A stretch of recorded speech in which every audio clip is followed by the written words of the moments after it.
Joining us now with stories trending around the world is OjyOkpe. Oji? Good morning, TGIF, Dr. Vati. How are you looking dapper today? I love your red bow tie. How are you? I asked him, yeah, you did? Going afterwards. Oh, wow, they already know. Can I tell them? But I don't think he's going to wear this red bow tie. Friday Owambe is for really dancing. How are you, Ayo? I'm good. Perfect. How are you? Powerful. Oh, well, thank you. Well, all right. Good morning, Bimbai. How are you this morning? I'm great. How are you doing? Fantastic. Very well. Good. Rufai is on holiday? Yes, is on break? On okay, perfect. Yes. Well, all right. Well, good morning to you, viewers. Let's begin what's trending by focusing on reactions trailing the life imprisonment sentence handed to the leader of the Indigenous peoples of Biafra, Nnamdi Kanu, after he was convicted of terrorism by a federal high court in Abuja on Thursday. During the sentencing, Justice James Omotosho held that the prosecution successfully established every allegation brought forward, noting that Kanu offered no credible defense and deliberately refused to challenge the evidence presented. He described the IPOB leader as an international terrorist who pursued his agitation through brutal force and terrorism, causing the bloodshed of innocent citizens. The federal government's prosecutor had requested the death penalty, but the judge stated that he opted for life imprisonment to show mercy. The judge ordered that Kanu be placed in protective custody away from Kuje prison due to his unruly behavior during trial, and banned him from using any electronic devices without supervision from the Office of the National Security Advisor. Is that why you brought the cameras? Is that why you brought them today? Please. You didn't bring it before, you brought it today? Please. Show me where it says you can try me on a repeat law. Show me. Please. Show me where it says you can try me on a repeat law. I said, show me. Show me. Excuse, show me. Get the microphone from him. No, leave it. Leave it. Leave it. I said leave it. It's a court of law. I'm under trial. I'm under trial. I have to speak. What is happening here? What are you doing here? Don't touch me. Don't push me. I'm very don't touch me. Don't touch me. I'm warning you. Don't touch me. I'm warning you. Don't touch me. Don't touch me. Don't touch me. I said don't touch me. Mad people. You don't know law. Show me the law. Show me the law. Show me the law. You don't know law. They are remoting you. You are acting rubbish. God will punish you. Now and forever. Let it be on record. Any judgment given in this court is rubbish. Ask him where is the law. Ask Omotosho, where is the law? Where is the law? Well, Nnamdi Kanu was given a 7-count terrorism charge and sentenced to life imprisonment for counts 1, 4, 5, and 6 of the 7-count charge, while he received 20 years and 5 years on counts 3 and 7, respectively, all to run concurrently. The court described Kanu as unsuitable to remain in the company of sane minds. Meanwhile, outside the court, the lead prosecutor, Awomolo, delivered remarks after Kanu's sentencing, lauding the judge's decision. Speaking to the media, the prosecutor stated that this single decision has brought an end to injustice and oppression faced by people in the eastern states of Nigeria, adding that only now will they be able to sleep with their 2 eyes closed. Let's take a look. The judiciary has salvaged Nigeria from the claws, from the oppression of the proscribed IPOB. The court has also pronounced death sentence on Eastern Security Network, which was the military wing of IPOB. Today, God has brought an end to injustice, oppression, suffered by our brothers and sisters of the eastern states of Nigeria. They will not be able to sleep with their 2 eyes closed. Well, Aloy Ejimakor, the legal counsel to Nnamdi Kanu, has vowed to challenge the life sentence handed down to Kanu. The lawyer, in a strongly worded statement outside the court, declared that the verdict and sentence will not stand, insisting that Nnamdi Kanu is not a terrorist. It will not stand. No Nobody is going to trample on me. Nobody is going to trample on Nnamdi Kanu. Nnamdi Kanu is not a terrorist. He's a man that was pursuing change. To pursue a separate nation of yours is not a crime. So in Nigeria today, if somebody says, don't be silly, you get convicted. Nnamdi Kanu may broadcast, and so what? And you convict him for terrorism for mere words in the Federal Republic of Nigeria. What kind of precedent is being laid? So from here, we are heading to the Court of Appeal. The Court of Appeal is the only court in this country, or the next court in this country, that sits as a jury. All right, Dr. Abati, reactions have trailed this ruling. I'd love your thoughts before I take the reactions. Okay, we started with this subject this morning. We also had a session with Maxwell Kwara, one of Nnamdi Kanu's lawyers. The first thing is one, there's a lot of emotions involved in this. All kinds of street commentators, getting very emotional. There's a lot of melodrama involved in the matter. But the reality is what the court has done. Yeah.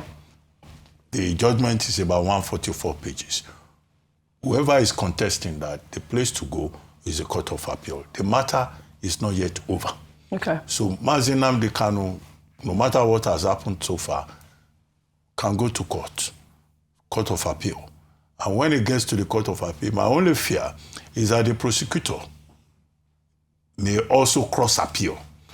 Because even with the judgment given by Justice James Omotosho, Chief Awomolo SCA was still insisting that the punishment for death penalty, for the punishment for terrorism, treason, and all of that, within the purview of the terrorism law of 2013, as amended, is death sentence. So, so the drama has just begun. But I like the point that Maxwell Kwara made that, look, people should just give peace a chance. Let the process in the court be exhausted.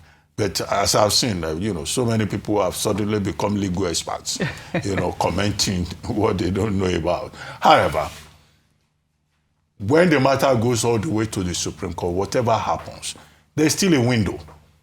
And that window is for the president. President Tinubu recently granted pardon, granted clemency, and all of that. I think whatever happens at the end of the day, that window is still open to the president of Nigeria in the national interest and for peace.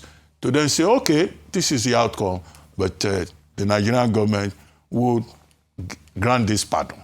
The pardon can now be commutal of sentence, it can be whatever, as the Committee on the Prerogative of Mercy will decide. Right. So that's what I would recommend. I'm not saying that's what will happen, but let us just allow the process to play out. I've also heard and people should not inflame passions. This is it. A lot of people say, it will not stand. We will fight. Yeah. No, Maxwell Kwara made the point that, look, whether you are from the east or from wherever, just allow peace to reign. This is the main point. And your point about, probably the president might find a way to, maybe community centers. You're not the only one that has held this view. I have, heard a bunch of legal experts that have, also expressed that view. I'll take some reactions, Ayo, before I come to you. This person wrote on X characteristics.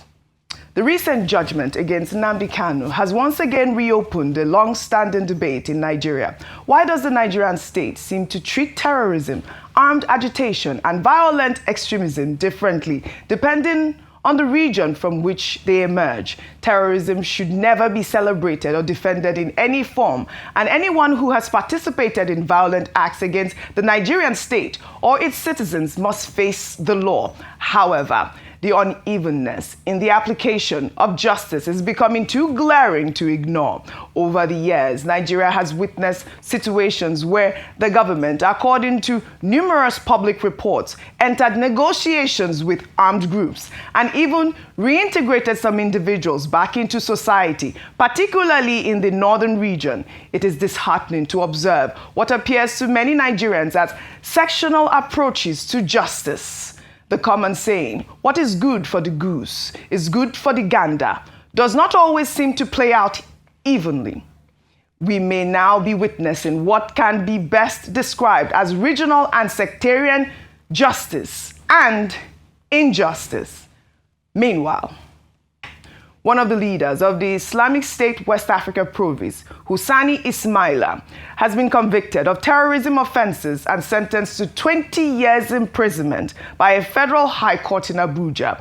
Justice Emeka Nwite pronounced the sentence on Tuesday after Ismaila, also known as Mai Tangaran, pleaded guilty to a 4-count terrorism charge brought by the Department of State Services. The prosecution said Ismaila coordinated the 2012 attacks on multiple police facilities in Kano State, in which many were injured following his arrest. In August 2017, the trial suffered delays before the DSS called 5 witnesses. Ismaila changed his plea to guilty after the 5th witness testified.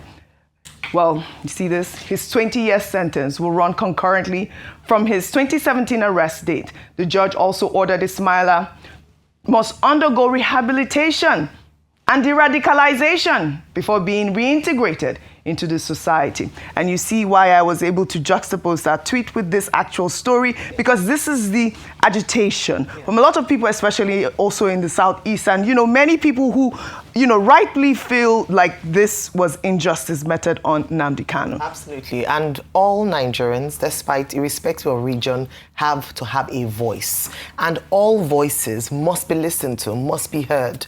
I say this because earlier on I'd said that, that what a number of people have said in some quarters, including the former minority leader of the Senate, Senator Einaya Abaribe, is that it seems as if it was words like predetermined, it was an action against the region of the Southeast, that it was selective justice in some quarters.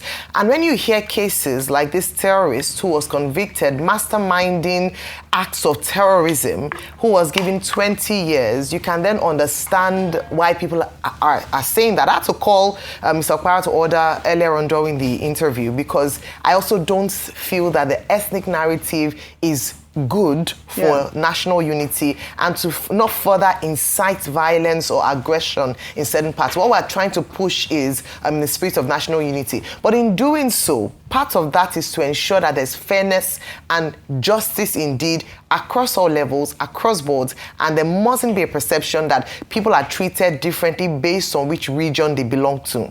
Now, names like the situation that happened with Sunday Igboho is coming up again. People are talking about terrorists from the north who are given 5-year sentences, and people who actually perpetrated large-scale acts of terrorism, giving kids gloves. In some parts, we even saw them being, you know, given amnesty. We talk about rehabilitation, de-radicalization, and you ask, why is the same treatment or suggestion or solution not given to what is happening to Nnamdi Kanu and the Southeast? And so these are the questions. I don't agree with giving amnesty and, you know, asking terrorists. I believe that terrorists should face the full wrath of the law across board. That's what I believe, and you know, and that a number of people have called for that. You don't, and we've seen that it doesn't work in the northeast. And so I believe that this is a very delicate matter. It has a political slant to it. It is very sensitive, and that's why even when we speak on this table, we're careful, because we have to ensure that above all the, you know, yes, there's the legal perspective, there's the political and personal perspective, but there's also the spirit of peace and unity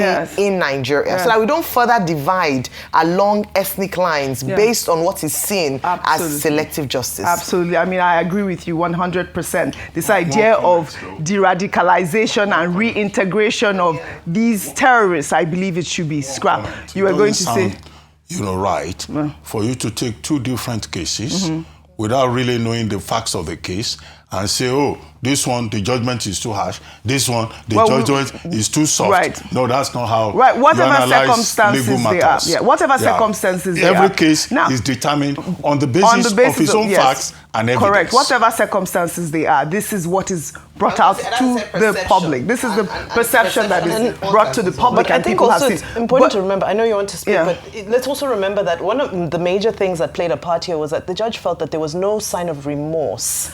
Well, also he didn't didn't present a defense because he chose not to present a defense. So he didn't really have a he didn't have a proper trial. All the terrorists convicted in the North Shore, was there a sign of remorse from them? Well, we don't know. It was not I time. don't think Which is why we advocate for the transparency. In terms of perception, I think the idea of the remorse doesn't really even affect here, because the reason why he decided to show mercy is because of the global perception of what the death penalty, seems in Nigeria especially. And I'd like to bring up also the topic of, Bishop Ona, who we discussed last week, where he talked about the fact that, terrorism, there is the death sentence for it. How many people have we seen convicted, given the death penalty for these such heinous crimes that have been plaguing our nation for decades? But like you said, one of the counts is treason. Yes, right. So that's right. No, you have to I look know, at the facts of I'm each talking case about terrorism. Instead of just general comment. No, I'm talking about without terrorism. studying individual cases. Terrorism. One of he was found guilty on terrorism. Yes, so that's the point I'm making actually, terrorism. But anyways, in terms of terrorism, we're going to discuss the matter in detail. There's treason life imprisonment in one of the 20 counts. years and that was 5 years. In any case, we will, like you said, the matter will go on appeal, correct? Yeah. And this is not the end of the case. So we will follow up as always. Let's now take our story from Washington, D.C., where the U.S.-Africa Subcommittee on Thursday opened their public hearing into the review of President Donald Trump's redesignation of Nigeria as a country of particular concern. In an emotional moment, Congressman Bill Huizenga, who sits on the Africa Subcommittee, fights back tears over the killings of Christians in Nigeria while referencing his recent exclusive interview on Arise News. He condemned the Tinubu administration, saying they are sitting back and not doing enough. Let's take a look.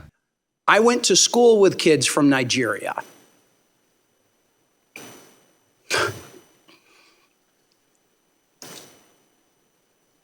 I've got neighbors who've been missionaries there, who have family there, who have friends there, who know this is going on. Yet we've got not just the mass media, we got people within Congress denying that this is happening, or certainly de-emphasizing it. It ought to be outrageous that it is Christians, moderate Muslims, anyone being terrorized by these radicalized Islamists in Nigeria, and we've got the Tinubu government sitting back and not doing enough.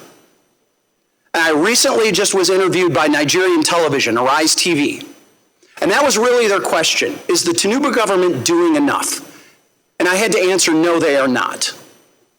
And I do not understand how a delegation can come here to the United States and downplay and come up with all of these other excuses as to why this is allowed to happen. It should be rejected and should be called out for what it is. Meanwhile, Senior Fellow and Director of the Africa Program at the Center for Strategic and International Studies, Oge Onugbogu, broadened the discussion by speaking about how the narrative of a Christian genocide in Nigeria reduces the country's insecurity to a single story, describing it as an oversimplification of the issue. Let's take a look. A narrow narrative that reduces Nigeria's security situation to a single story and frames it solely as the persecution of Christians oversimplifies the issue. Religious and ethnic violence is driven more by governance failures and is worsened by hate speech and conspiracy theories rather than being just a singular conflict. Nigeria is facing multiple security crises due to religious extremism, banditry, criminality, resource competition, communal disputes, and separatist agitation. These issues are intertwined with history, poverty, and political contestation. The interplay between religion and politics in Nigeria is deep and complex. Leaders often romanticize the country's unity, but fail to foster it, as we saw in the divisive 2023 elections.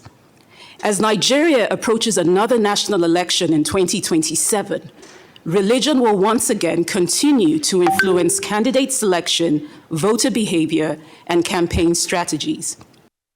All right, I thought that she was, in fact, the hero of the meeting yesterday, because she actually really narrowed down in detail what we are facing in Nigeria, the sort of terrorism, insecurity that we are facing in Nigeria. And she also raised this very, very important point about how this religion will play into politics coming into 2027. That is why it is so important that we address this issue head on, way into the electioneering time. And also, I watched the whole proceeding. I was sleeping in and out. But what got me was this young woman who came out to talk about the fact that 4 of her children, Mrs. Ape, during the Yelwata attack, these are serious, severe issues that need to be tackled and dealt with.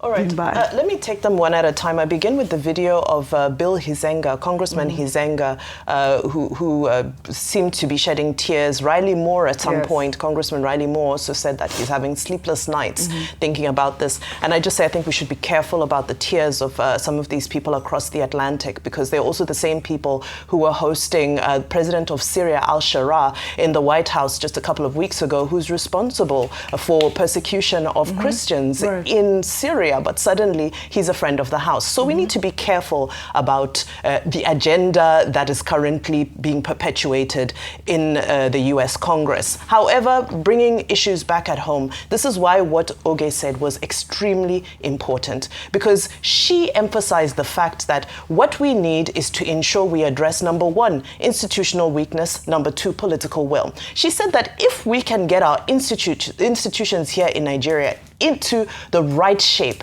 into where they need to be, and if we can summon up the political will, that Nigeria has the capacity to overcome this. Yes, engagement and collaboration is important, but it should be a Nigerian-led solution, and that a foreign-led solution may not bear fruits because, again, there's a lack of understanding of the deep intricacies of what's playing out. Now, as for connecting all of these to election cycles, I think we also have to be very careful about this because rightfully so, we've seen the pattern time and time again.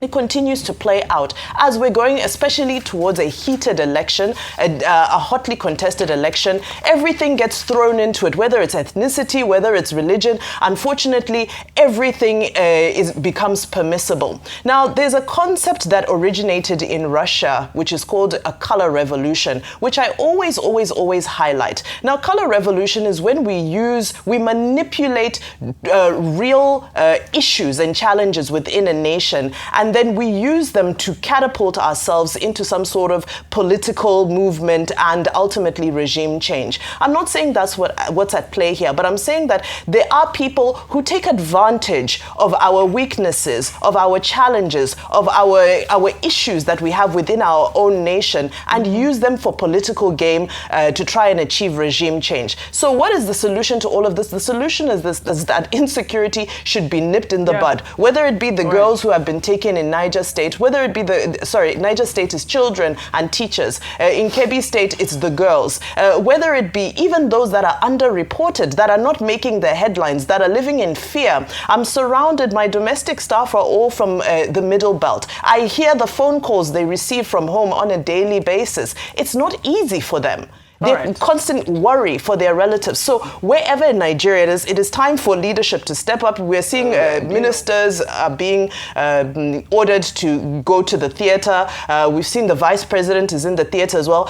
But the unfortunate thing is, these are all people who have experience with this kind of thing. Should it be repeating itself when we have people who have experienced this at the helm of power? Shouldn't there have been prevention based on their own experience with these types of challenges? Right. So we have to get our house in order. You're absolutely right. You're absolutely right. Like you mentioned in Niger State, we have an unconfirmed number of students and staff who have reportedly been abducted at St. Mary's School, a Catholic school in Kwara, local government area of Niger State. Terrorists were said to have arrived at the school between 2 and 3 a.m. last night, and the school is currently determining the actual number of abducted students as authorities continue their assessment. Well, this tragic news comes as terrorists who were caught on live stream abducting 38 churchgoers at Christ Catholic Church in Kwara State are demanding 100 million naira per victim. According to our sister publication, the terrorists are already contacting the families directly. Dr. Bati, can you see what is happening now? We've also just gotten a statement from the Niger state government confirming the kidnapping at the St. Mary school. The secretary to the Niger state government, Abubakar Usman, says that they had asked all boarding schools to temporarily close as a precautionary measure, but St. Mary's reopened without seeking clearance from the state government. He also said that security agencies have now begun an investigation into the incident while urging residents to remain calm. I mean, only yesterday we talked about bring back our Kebbi school girls. 24 of them still in captivity at this point. Now we are hearing school children from the Catholic school in Niger State are abducted with their teachers. And then we're hearing that these terrorists that perpetrated the crime in Kwara State are asking for 100 million naira ransom. Did you see those guys in the church?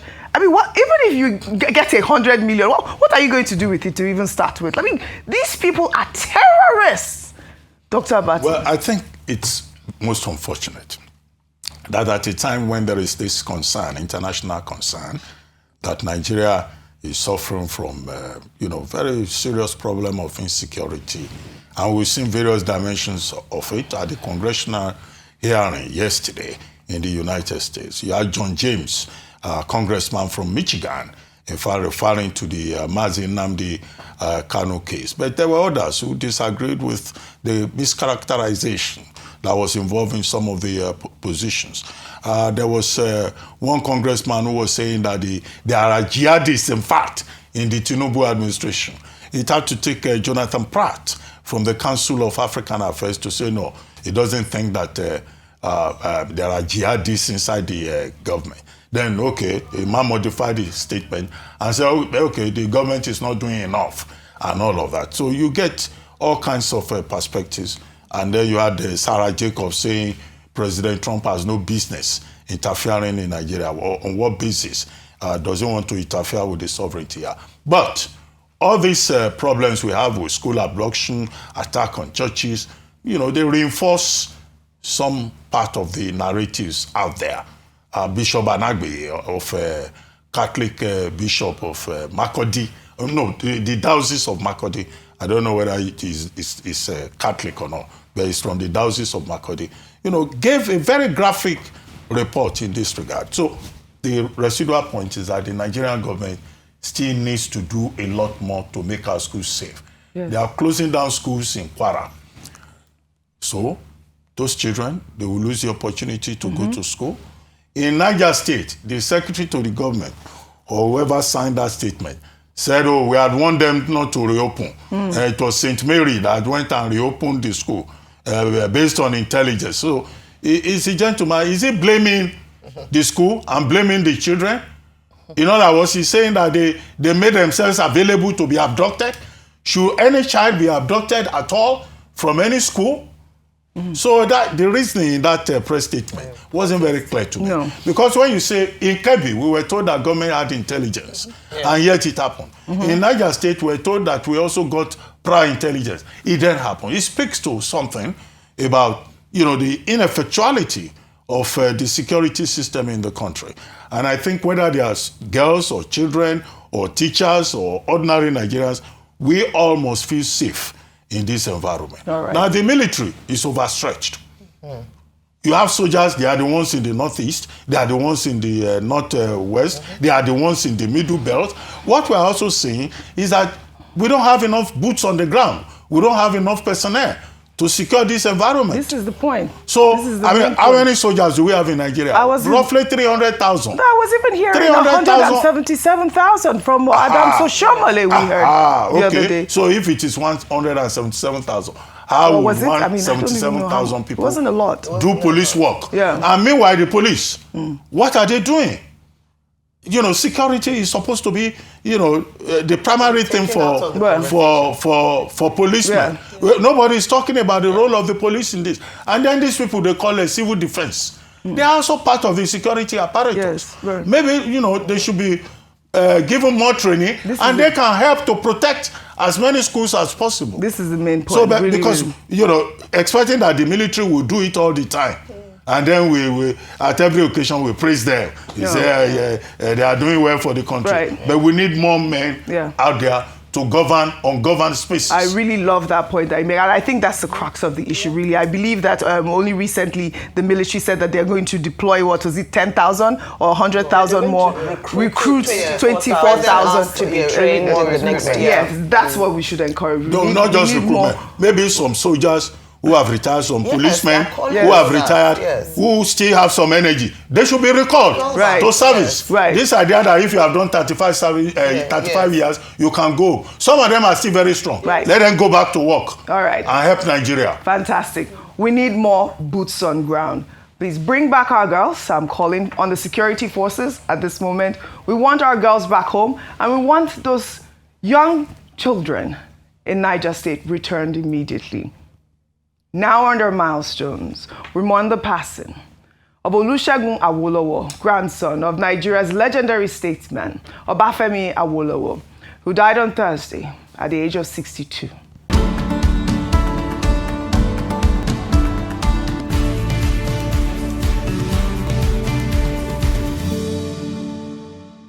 Segun Awolowo carried forward the legacy of his illustrious grandfather, carving his own path in Nigeria's economic development sector. He served as Executive Director and Chief Executive Officer of the Nigerian Export Promotion Council from 2013 to 2022, championing Nigeria's trade expansion across global markets. In July 2021, he was unanimously elected president of the National Trade Promotion Organizations from ECOWAS member states, a testament to his continental influence. The Awolowo family announced his passing with heavy hearts, describing him as a phenomenal husband, father, and grandfather who dedicated his life to Nigeria's service.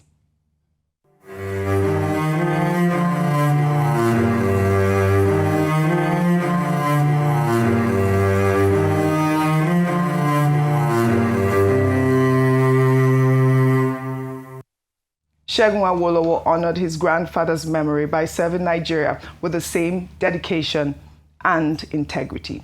Our hearts go out to the Awolowo family at this very trying time. May his soul rest in perfect peace. 62, very young, really, really young. I heard your eulogy on his passing. Thank you very much indeed for that. More on the milestones. We celebrate the National Security Advisor, Malam Nuhu Ribadu, who marks his 65th birthday today, November 21st.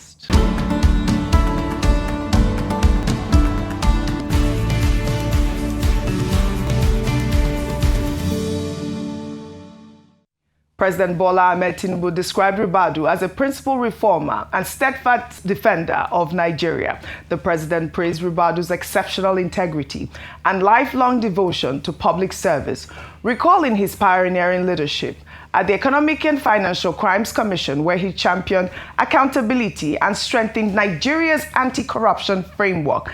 Tinubu, who has maintained a close relationship with Ribadu over 15 years, described the NSA as patriotic, loyal, and candid. Happy birthday to you. Happy birthday to you. Happy birthday. Happy birthday to you. Happy birthday to you.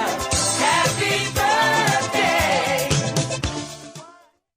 From EFCC to the National Security Advisor's Office, Nuhu Ribadu has shown that true public service is about integrity and courage. Happy 65th birthday to a man who has dedicated his life to defending Nigeria. We at Arise News celebrate your efforts. Happy birthday, happy birthday. I believe he's in America right now. Yes, he's tell the NSA that it has implications. It has implications. He's in America right now, and also hopefully he'll join that committee as well during the meeting. Should we take our good news report now, highlighting the Lagos State Governor's hosting of the Duke of Edinburgh, Prince Edward Anthony Richard Lewis, at the Nigerian Excellence Evening and Gold Award presentation on Thursday.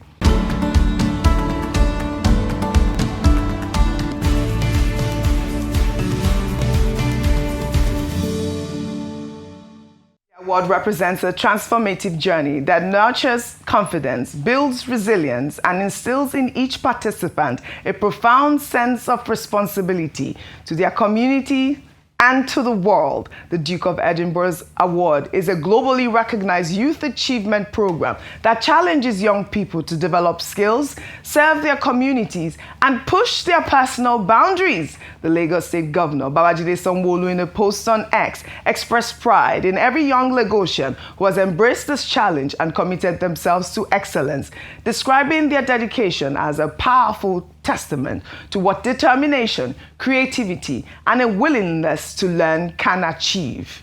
We are forever striving to reach young people regardless of circumstance or ability. And we can't necessarily reach all of the people all of the time. But we can do it one by one, but we can do it group by group. We can prioritize our efforts to reach certain groups, to reach particular areas, and to recruit key delivery partners to help us to do that. Learn what works and apply it to the next group of partners and areas. But we must always be inclusive. Congratulations to all the young Lagosians who received their gold awards. This recognition from the Duke of Edinburgh himself shows that excellence knows no boundaries, and Lagos is raising the next generation of leaders who will shape not just Nigeria, but the entire continent. Eko ni baje. You know, look at the way I'm looking at it. Yes, thank you very much. And it's such an important award for young people. Absolutely. He also had the opportunity to meet with businesses that employ young people. So great visit all around. Yes. Great initiative. Great initiative. We'll take our final story now, celebrating Grammy-nominated Afrobeat superstar Davido, who turns 33 today. The artist emerged as one of Nigeria's biggest modern-day musical talents, shattering records and consistently selling out stadiums around the world. Beyond music, Davido has also emerged as a cultural ambassador for Nigeria, always championing Nigeria on the global stage. His global hit song, With You, was nominated at this year's upcoming Grammys in the Best African Music Performance category, while during his concert at the State Farm Arena in Atlanta on Thursday, Davido paid tribute to Nigeria, calling for a moment of silence during his show. We stand strong together. Can we have a moment of silence, please?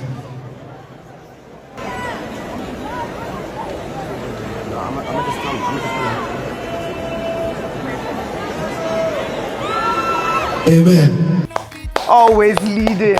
From all of us at Arise News, we wish Davido a very happy birthday. Davido is always leading the cause. I mean, look at, he stopped his concert and paid tribute to Nigeria, and he's the first global artist to have added his voice to this Bring Back Our Girls movement and the insecurity plaguing Nigeria. Again, we shall all speak. We shall all continue to speak.